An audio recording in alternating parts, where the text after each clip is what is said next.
memulai dalam 3, 2, 1. Manifestasi pertumbuhan ekonomi syariah berbasis green economy. Sebagai uji, hal yang menjadi urgent mengapa mosi ini perlu diangkat adalah manusia harus sadar bahwa ketika mindset hanya berkutik pada profit, maka yang terjadi adalah berkurangnya ketersediaan bahan untuk menghasilkan profit. Saya akan menyontohkan analogi sederhana untuk menjelaskan keterhubungan antara green economy dengan pembangunan berkelanjutan.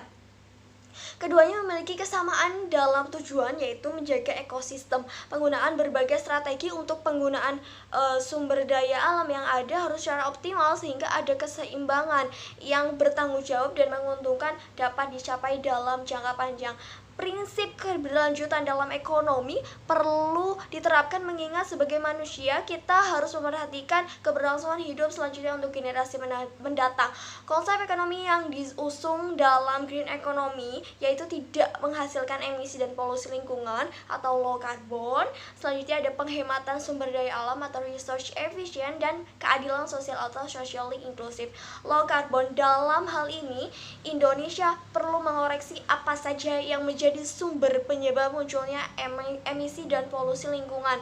Yang sudah jelas adalah muncul dari kendaraan bermotor dan asap pabrik. Selanjutnya resource efficient atau penghematan sumber daya alam. Seringkali SDA yang ada di depan mata dibabat habis dengan anggapan bahwa sesuatu yang bersumber dari alam nantinya akan hadir kembali. Namun nyatanya tidak semudah itu.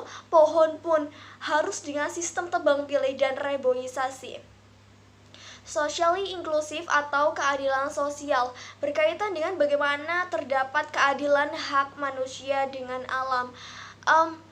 Ekonomi syariah hadir sebagai sistem dari diberlakukannya green economy untuk mewujudkan manifestasi pertumbuhan ekonomi Indonesia. Mengapa harus dengan sistem ekonomi syariah? Karena sistem ekonomi syariah merupakan sistem ekonomi terbaik karena sistem ini tidak mengenal adanya monopoli dan penguasaan secara absolut. Perpaduan yang sangat baik bila makna dalam konsep ekonomi syariah terdapat green economy karena akan semakin terciptanya kebermaslahatan untuk umat dunia dan keseimbangan ekosistem. Dengan menggunakan sistem ekonomi syariah tidak akan membatasi pergerakan pemilik agama atau keyakinan lain dikekang dalam pergerakannya. Justru sistem ekonomi syariah memudahkan pelaksanaan green economy seperti adanya pembagian hasil, terhindar dari korupsi atau riba, dan pembayaran zakat atau pajak. Dengan narasi demikian kami mendukung dengan penuh manifestasi pertumbuhan ekonomi syariah berbasis green economy.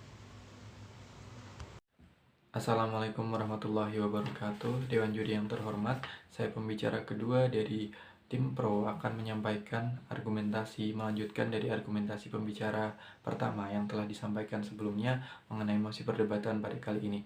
Pertama-tama perlu kita pahami bahwasannya mosi perdebatan kali ini merupakan green economy sebagai solusi pertumbuhan ekonomi syariah berbasis penghijauan. Nah, perlu kita pahami bahwasannya pada mosi perdebatan kali ini terdapat dua kata kunci, yaitu green economy dan juga ekonomi syariah. Maka perlu kita pahami terlebih dahulu satu persatu dari kata kunci tersebut. Green economy sendiri mengacu pada pengertian bahwasannya ekonomi hijau, yang dimana ekonomi hijau ini tidak menghasilkan emisi karbon dioksida atau kurang menghasilkan emisi karbon dioksida dan juga hemat sumber daya alam atau menggunakan konsep sumber daya alam yang terbarukan. Nah, munculnya konsep green economy sendiri dilatar belakangi karena energi yang tidak terbarukan mulai menipis di dunia dan juga memiliki energi yang tidak terbarukan itu memiliki dampak yang negatif. Nah, tahun 2021 menurut katadata.co.id, tahun 2021 emisi karbon skala global mencapai 36,3 gigaton karbon dioksida, dan hal ini menjadi rekor tertinggi sepanjang sejarah yang membawa dampak buruk tentunya bagi lingkungan. Emisi karbon sendiri merupakan zat berbahaya bagi lingkungan yang dapat memicu perubahan iklim yang ekstrim serta pemanasan global. Dapat kita ketahui bahwasanya adanya penurunan ekonomi sekarang ini dikarenakan dua hal dan dua faktor utama, yaitu perang dan juga adanya pemanasan global atau perubahan iklim yang ekstrim. Hal ini menunjukkan bahwasanya emisi karbon dioksida memiliki peran yang besar terhadap dan berdampak yang besar terhadap ekonomi yang ada di dunia. Nah, kemudian muncul adanya konsep green economy. Nah, pemerintah sendiri mendukung adanya konsep green economy dengan berinisiatif untuk mengembangkan pembangunan rendah karbon atau PRK yang dimasukkan kepada Rencana Pembangunan Jangka Menengah Nasional tahun 2020 hingga tahun 2024 menurut Menteri esdm.go.id. Kemudian, Menteri Koordinator Bidang Perekonomian juga mendorong adanya kesuksesan dari green economy sendiri dengan menekan produksi karbon dioksida dengan mengenakan pajak carbon cap and trade pada tahun 2023 mendatang.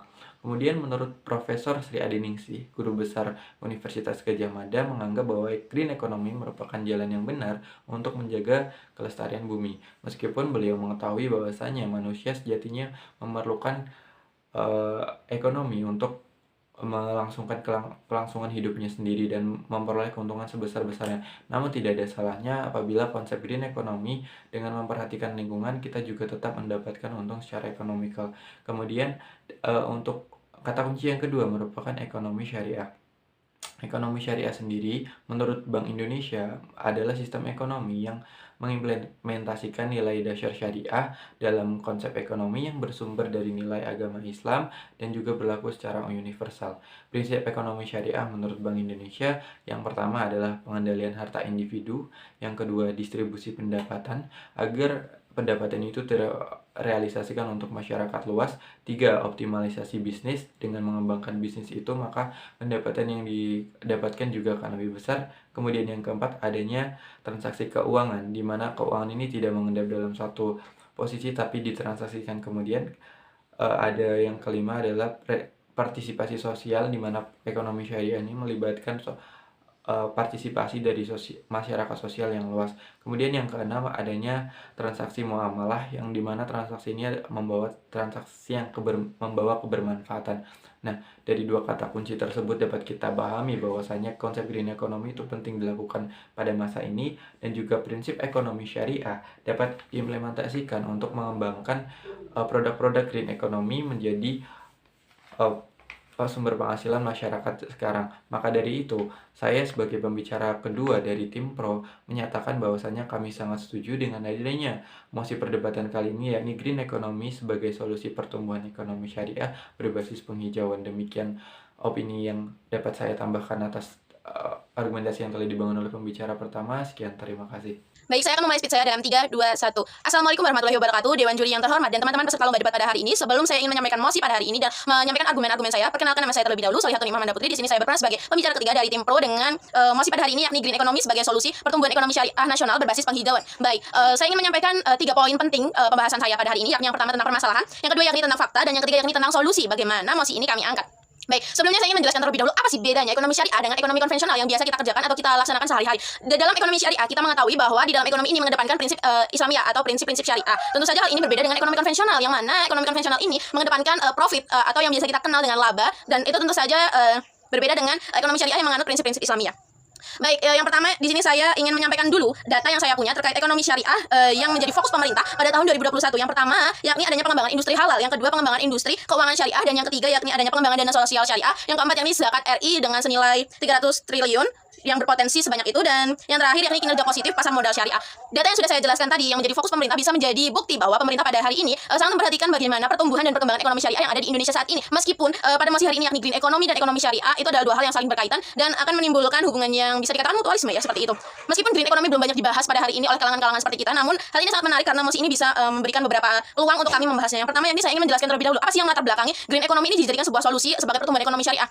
Nah, saya ingin menyebutkan satu permasalahan saja yang mungkin berkaitan dengan kehidupan kita atau kita pernah mengalaminya sendiri, yakni tadi saya sudah menjelaskan bagaimana perbedaan ekonomi syariah dengan ekonomi konvensional, di mana ekonomi konvensional menerapkan mengejar profit besar dengan mengeksploitasi lingkungan. Nah, hal ini menjadi latar belakang dari adanya green economy, yang mana green economy seperti yang sudah dijelaskan oleh rekan-rekan saya sebelumnya, yakni ekonomi yang berbasis penghijauan ya, atau ekonomi hijau ya, seperti itu.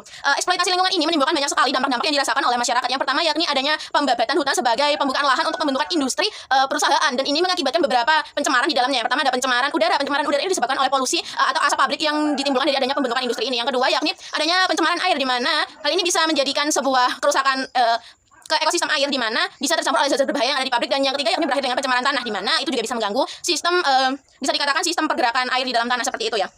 Jadi permasalahan tersebut melatar belakangi mengapa green economy ini perlu menjadi sebuah solusi khususnya pada pertumbuhan ekonomi syariah yang ada di Indonesia saat ini.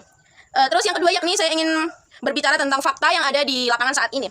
Meskipun pemerintah sudah memperhatikan bagaimana perkembangan ekonomi syariah, ternyata pemerintah juga sudah lebih dahulu memperhatikan bagaimana green economy itu diterapkan di negara ini dengan tidak merusak ekosistem ya seperti itu. Salah satunya yakni pemerintah telah bekerja sama secara progresif dalam perencanaan inisiatif pembangunan rendah karbon dengan tujuan untuk secara eksplisit memasukkan pertimbangan-pertimbangan lingkungan, semisal target pengurangan gas efek rumah kaca dan daya dukung ke dalam kerangka perencanaan pembangunan seperti itu. Fakta tersebut sudah menjadi salah satu modal lagi bagi kami untuk memperkuat posisi green economy ini sebagai solusi ekonomi syariah. Meskipun di sini pemerintah tidak menjelaskan untuk ekonomi syariah atau ekonomi konvensional, tapi di sini kami melihat peluang bagaimana green economy ini bisa dijadikan sebagai pertumbuhan ekonomi syariah. Mengapa demikian? Karena yang pertama yakni dari data yang telah saya sebutkan tadi tentang fokus pemerintah pada tahun 2021 yang memperhatikan perkembangan ekonomi syariah. Hal ini bisa menjadi peluang bagi pelaku-pelaku kegiatan ekonomi syariah untuk memanfaatkan green economy. Karena yang pertama yakni ini berhubungan dengan poin ketiga yakni solusi yang akan diberikan oleh tim kami. Yang pertama yakni green economy tidak menyebabkan kerusakan lingkungan, yang mana hal ini sudah menjadi fokus pemerintah karena banyak sekali kerusakan lingkungan yang ditimbulkan oleh aktivitas-aktivitas manusia, tidak hanya di kegiatan ekonomi saja. Yang kedua yakni para pelaku kegiatan ekonomi syariah bisa memanfaatkan green economy ini sebagai modal utama untuk pertumbuhan ekonomi mereka. Jadi misalkan apabila mereka memiliki usaha yang berbasis dengan ekonomi syariah, mereka bisa memanfaatkan green economy atau ekonomi hijau ini untuk terus melakukan pertumbuhan pada sektor perekonomiannya. Hal ini karena tidak menimbulkan hal-hal yang berbahaya seperti menimbulkan kerusakan lingkungan yang sudah saya jelaskan terkait dengan adanya permasalahan di awal. Solusi yang ketiga di mana menjadi sebuah solusi terakhir dengan mosi pada hari ini yakni green economy sebagai solusi pertumbuhan ekonomi syariah nasional berbasis penghijauan, yang mana apabila sistem green economy ini dilaksanakan secara terus-menerus dan berkelanjutan akan menyebabkan, apalagi dalam skala nasional, pasti tentu saja hal ini akan mempengaruhi sistem perekonomian yang ada di negara ini, dan itu bisa menjadi sebuah peningkatan pendapatan dalam negeri dan akan menguntungkan bagi kedua belah pihak. Karena di sisi yang pertama yakni pelaku ekonomi syariah akan mendapat kemudahan karena pemerintah mendukung kegiatan green economy, dan yang kedua yakni pemerintah juga bisa merasakan dampak dari adanya green economy ini dilakukan sebagai pertumbuhan ekonomi syariah, yakni dengan mendapatkan pendapatan dalam negeri yang mungkin bisa meningkat dari tahun-tahun sebelumnya. Sekali lagi kami tim Pro menegaskan sangat setuju apabila green economy ini dijadikan sebagai solusi pertumbuhan ekonomi syariah nasional berbasis penghijauan. Mengingat dengan fakta-fakta yang ada di lapangan khususnya terkait kerusakan lingkungan, hal ini menjadi salah satu modal penting bagi kami mengapa sangat menyetujui mosi pada hari ini. Sekian, terima kasih. Wassalamualaikum warahmatullahi wabarakatuh.